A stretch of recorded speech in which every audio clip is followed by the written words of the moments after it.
এই যে ম্যাডাম, মুন্সিগঞ্জ জেলাটা যেমন প্রত্নতান্ত্রিক নিদর্শন এবং কীর্তিমান ব্যক্তিত্ব দিয়ে ঘেরা, ঠিক তেমনি ভাবে আমিও আপনার জীবন সঙ্গিনী হিসেবে হতে চাই সেরা। মুন্সিগঞ্জের কৃতি সন্তান স্যার জগদীশ চন্দ্র বসু যেমন তার কৃতিত্ব দিয়ে মানুষের মনে জায়গা করে নিয়েছে, ঠিক তেমনি ভাবে আমিও আমার ভালোবাসা দিয়ে আপনার মনে জায়গা করে নিতে চাই।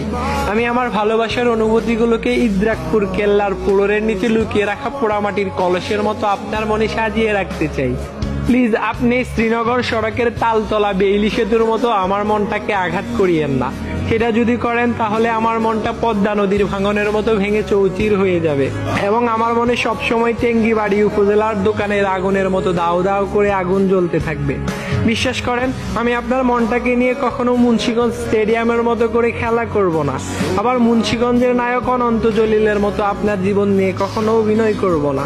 আপনার মন খারাপ হলে আমি কখনো সোনারং জোড়া মঠের মতো নিশ্চুপ দাঁড়িয়ে থাকবো না, বরং মুন্সিগঞ্জের কণ্ঠশিল্পী তাহসানের মতো আপনাকে ভালোবাসার গান শোনাবো।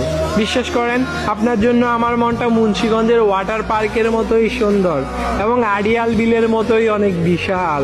মুন্সিগঞ্জের শ্রীনগরের ভাগ্যকুলের মিষ্টি এবং গোল যেমন দেশ বিখ্যাত, ঠিক তেমনি ভাবে আমিও আপনাকে ভালোবেসে বিখ্যাত হতে চাই। আপনি শুধু আমাকে অল্প একটু ভালোবাসা দিয়েন। বিশ্বাস করেন, আমি কখনো মুন্সিগঞ্জের নগর কসবার মতো আপনার জীবন থেকে হারিয়ে যাব না, বরং মুন্সিগঞ্জের বিক্রমপুর বিহারের মতো হাজার বছর আপনার জন্য অপেক্ষা করে থাকবো।